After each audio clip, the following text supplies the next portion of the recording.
पिंकी जब 9 साल की थी तब एक सड़क दुर्घटना में उसके माता पिता का देहांत हो गया था। उनके जाने के बाद उसकी सारी जिम्मेदारी उसकी बूढ़ी दादी पर आ गई। उनके आंगन में कुछ ब्लूबेरी के पेड़ थे। उसकी दादी उन पेड़ों पर उगी ब्लूबेरी को तोड़कर बाजार में बेचती, जिससे वो पिंकी को 2 वक्त का खाना खिला पाती। पिंकी भी अपनी दादी से बहुत प्यार करती थी। अब वो भी कभी कभी अपनी दादी के साथ बाजार में ब्लूबेरी बेचने चली जाती, और वो जब भी किसी बात से उदास होती तो अपने आंगन में लगे उन ब्लूबेरी के पेड़ों से बातें किया करती। मेरी वजह से दादी माँ को इस उम्र में भी कितना काम करना पड़ता है। काश मैं जल्दी से बड़ी हो जाऊं और खूब सारे पैसे कमाऊं, फिर मेरी दादी माँ को इस तरह काम नहीं करना पड़ेगा। जब मैं पैसे कमाने लगूंगी तो अपनी दादी माँ की बहुत सेवा करूंगी। दोनों दादी पोती अपने आंगन में उगी ब्लूबेरी बेचकर अपना ठीक ठाक गुजारा करते हैं कि तभी कुछ समय बाद उनके घर पर जमींदार अपने कुछ आदमियों के साथ आया। क्या बात है शांति काकी, मेरे पैसे देने का इरादा नहीं है क्या? पिछली बार तुमने कहा था कि अगले महीने पैसे चुका दूंगी।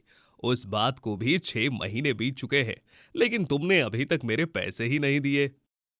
तुम तो जानते हो बेटा, मेरे बहू बेटे के जाने के बाद इस घर में बस मैं ही कमाने वाली हूँ। ये ब्लूबेरी बेचकर थोड़े बहुत पैसे आते हैं, उनसे हमारे 2 वक्त का गुजारा भी मुश्किल से चल पाता है। तुम मुझे थोड़ा और समय दे दो, मैं जैसे तैसे करके तुम्हारे पैसे चुका दूंगी।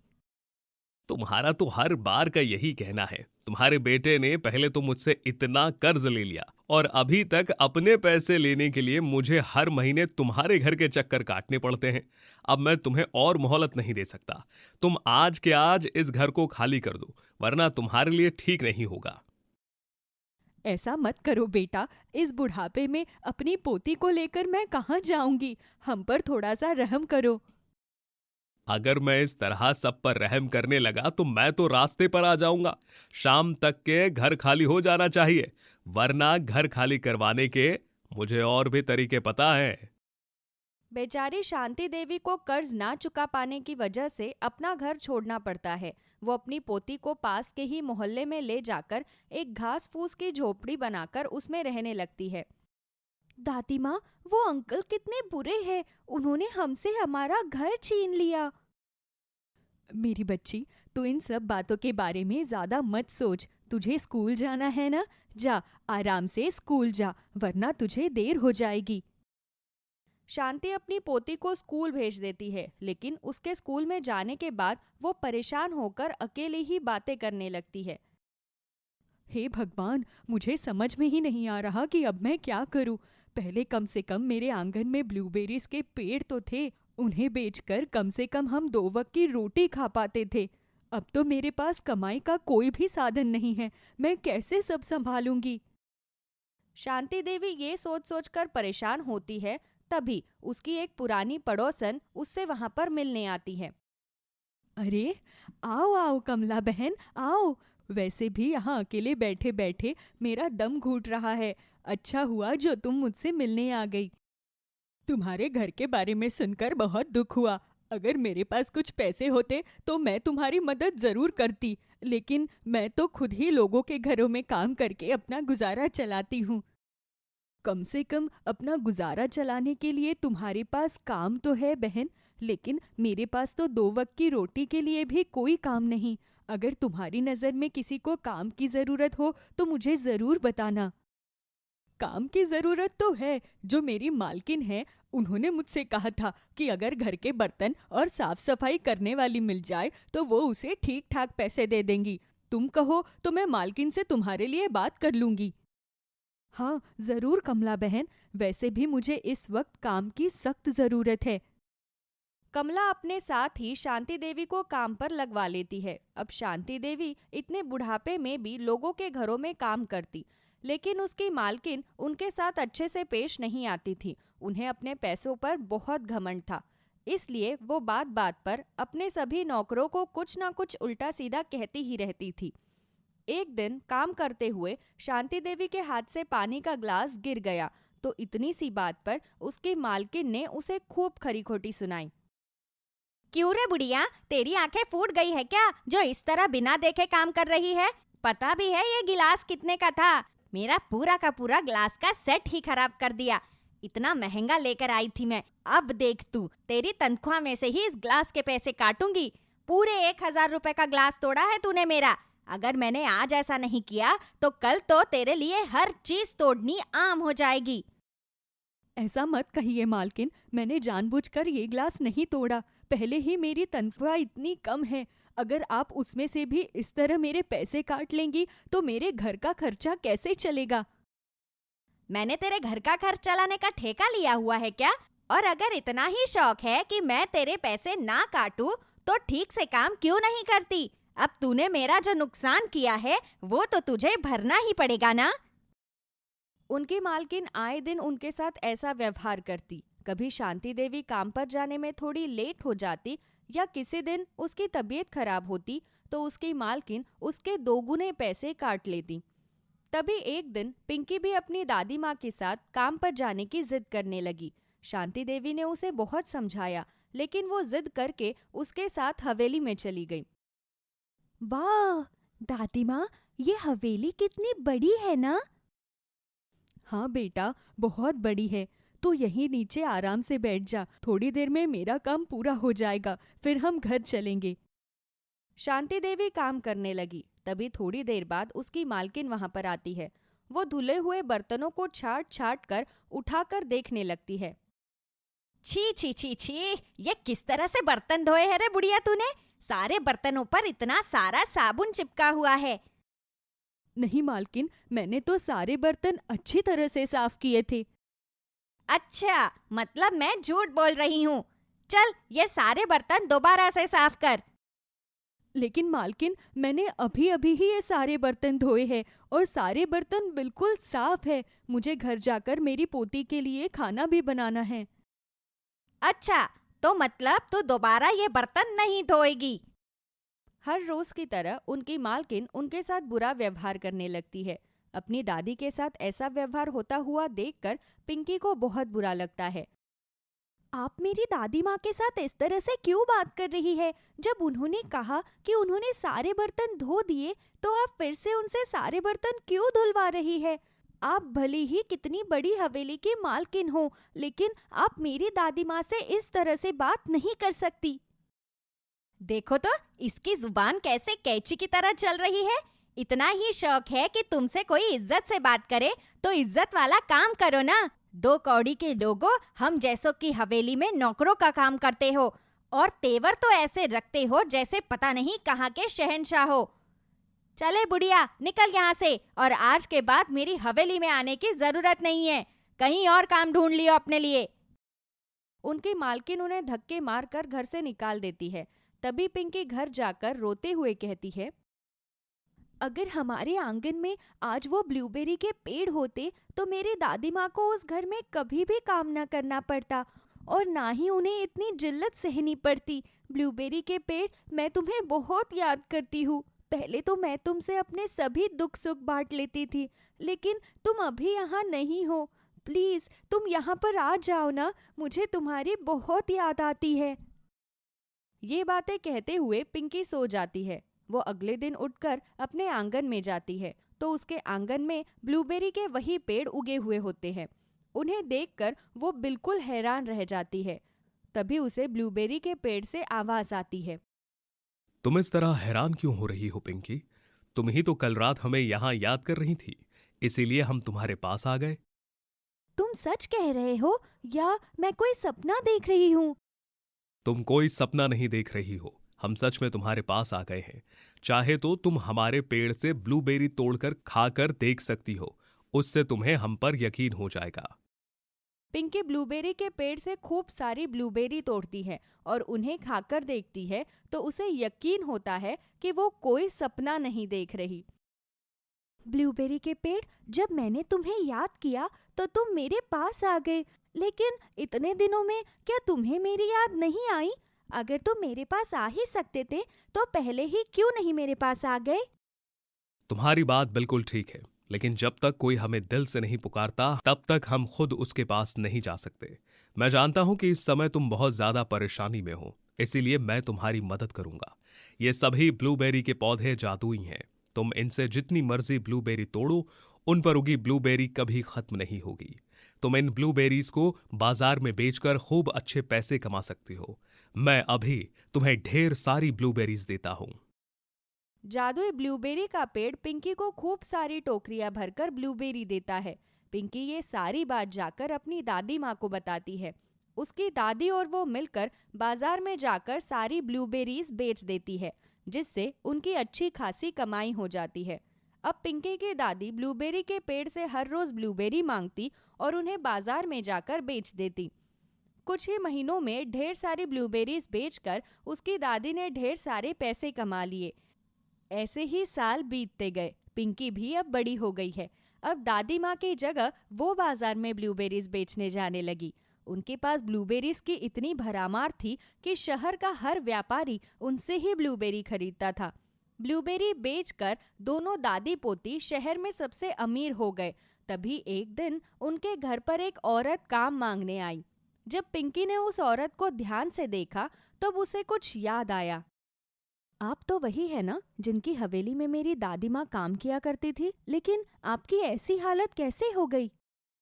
ये सब तो बस कर्मों का खेल है बेटा। मैंने उस समय में लोगों के साथ जैसे कर्म किए, आज उन्हीं का फल मुझे मिल रहा है। मेरे पति के जाने के बाद मेरे बच्चों ने मुझे घर से निकाल दिया।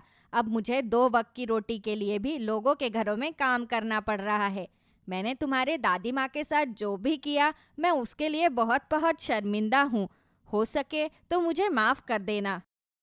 जादुई ब्लूबेरीज की मदद से पिंकी और उसकी दादी का जीवन तो संवर जाता है, लेकिन उनकी मालकिन को अपनी किए कर्मों का फल भुगतना पड़ता है।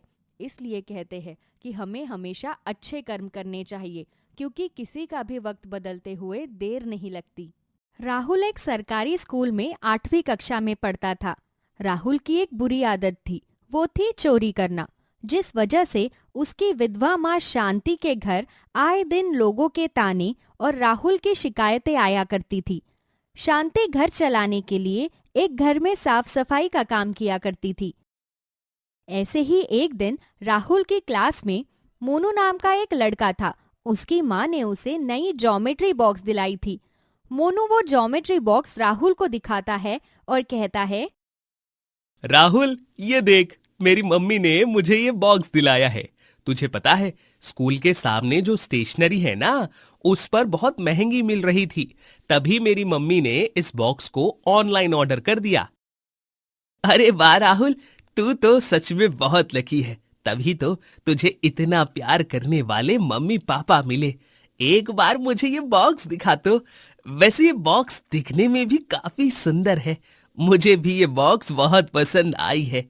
अच्छा मोनू, तू एक दिन के लिए मुझे ये बॉक्स दे देगा क्या?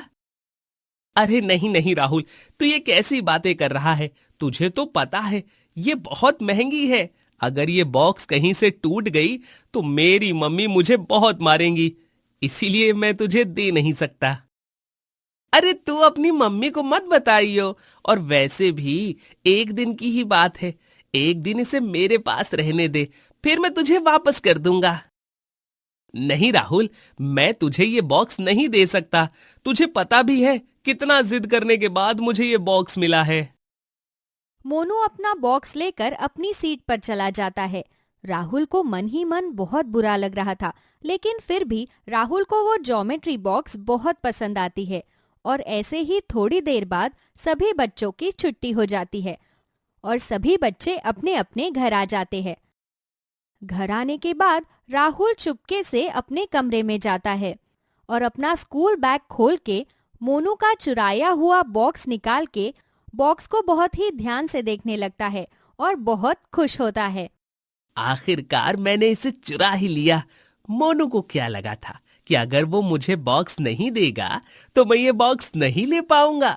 जो चीज ना मिले उसे चोरी करने में बड़ा ही मजा आता है। अब इसे छुपा कर रख देता हूँ। अगर माँ ने देख लिया तो बहुत गुस्सा होंगी। राहुल वो बॉक्स छुपा कर रख देता है। ऐसे ही शाम को मोनू रोता हुआ अपनी माँ सुमन के साथ राहुल के घर आता है। उसी वक्त शांति भी काम पर से अपने घर पर वापस आती है।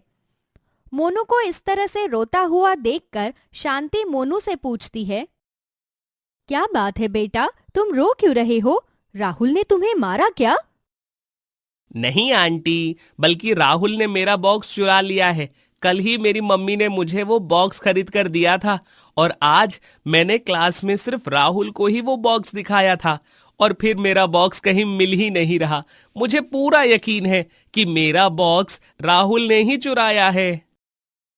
नहीं बेटा, एक बार तुम अपनी बैग में अच्छे से चेक करो, क्या पता तुमने ध्यान से चेक ना किया हो। अरे रहने दो बहन जी, आखिरकार कब तक अपने बेटे की चोरी पर आप पर्दा डालती रहोगी? पूरा मोहल्ला और पूरा स्कूल जानता है कि चोरी करने का काम सिर्फ और सिर्फ राहुल का ही होता है। शांति अपने बेटे को आवाज लगाती है। तभी राहुल वहां आता है और कहता है, नहीं नहीं आंटी जी, मैंने कोई चोरी नहीं की। मोनू को कोई गलतफहमी हुई होगी।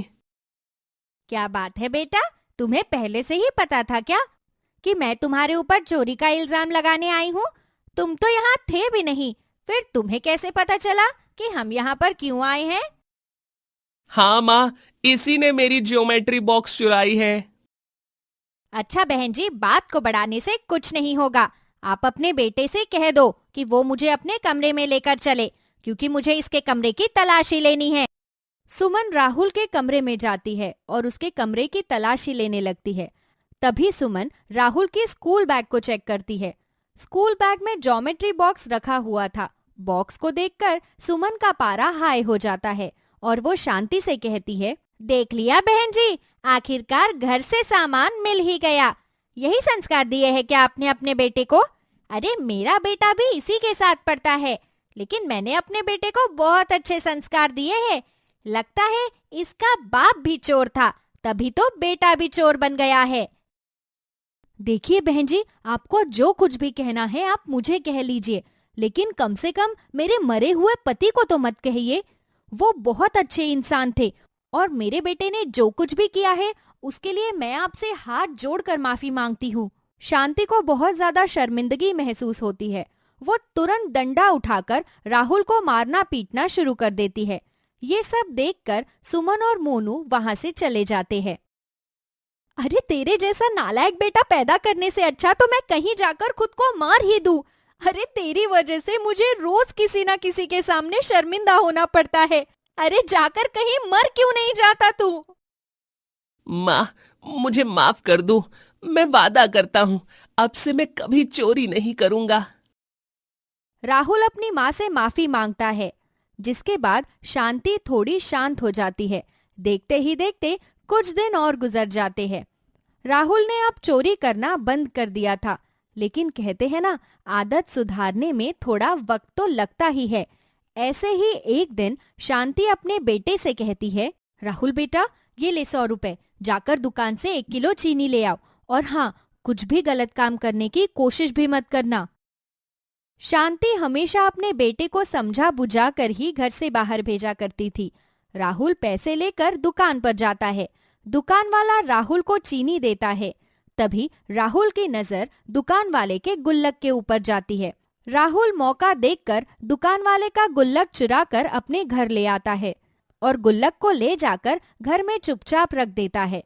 थोड़ी ही देर बाद दुकान वाला शांति के घर आता है और कहता है, अरे ओ शांति, कहाँ है तू? जल्दी आ।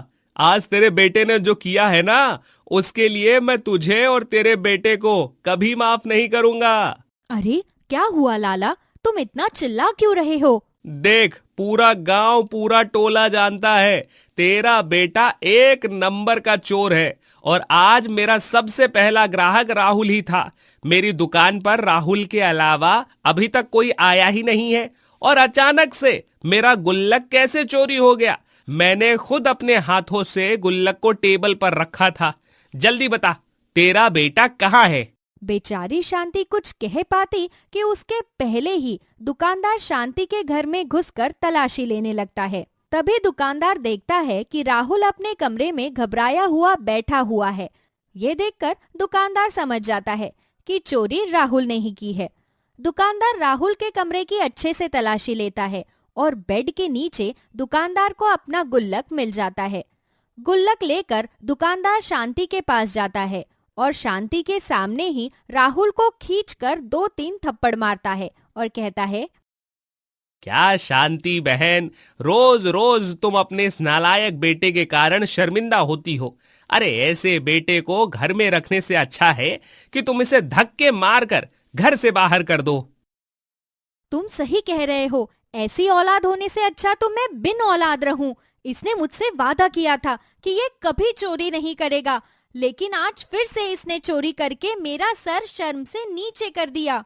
शांति दुकानदार के सामने फिर से राहुल को बहुत बुरी तरह से डांटने लगती है और उसे मार मार के घर से धक्के मारकर हमेशा हमेशा के लिए बाहर कर देती है। राहुल बेचारा रोते हुए यहाँ वहाँ भटकता रहता है। देखते ही देखते शाम हो जाती है। राहुल को बहुत जोर से भूख लग रही थी।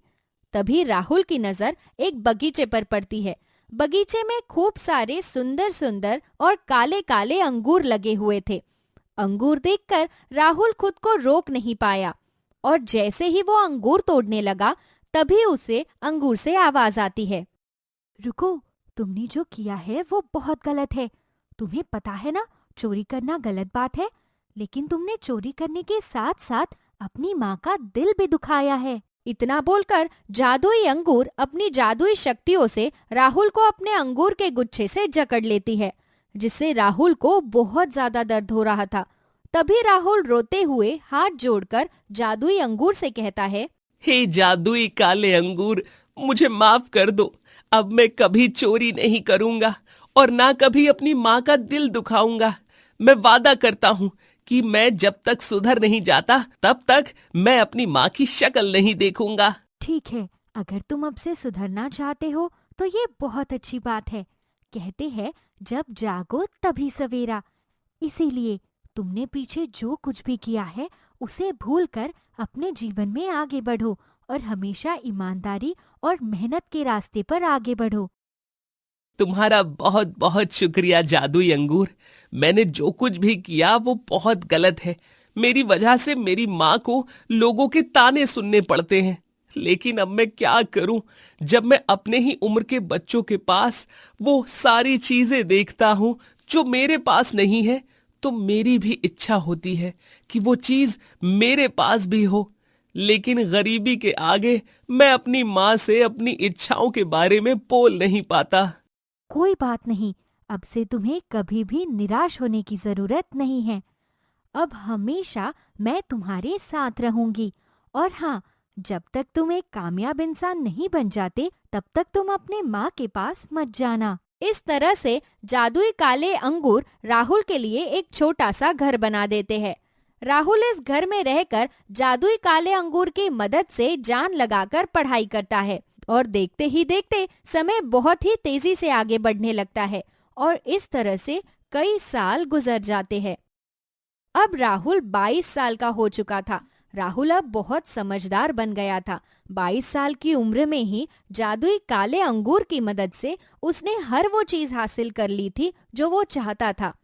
ऐसे ही एक दिन राहुल अपनी एक सुंदर सी गाड़ी में बैठकर अपनी माँ के पास जाता है।